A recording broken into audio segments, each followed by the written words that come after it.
5 seconds.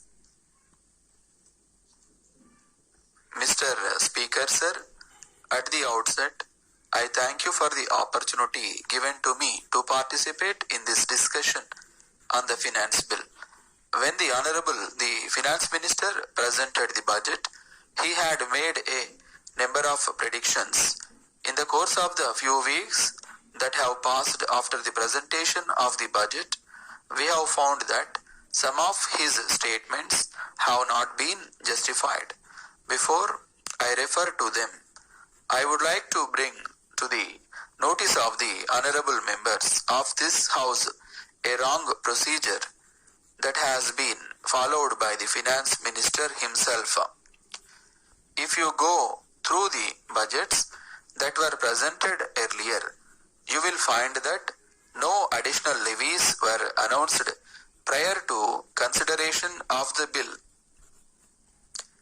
When the Finance Minister rose to reply to the general discussion on the budget, he reduced certain levies and eliminated some other levies. That is only fair, but he introduced an additional levy on cigarettes.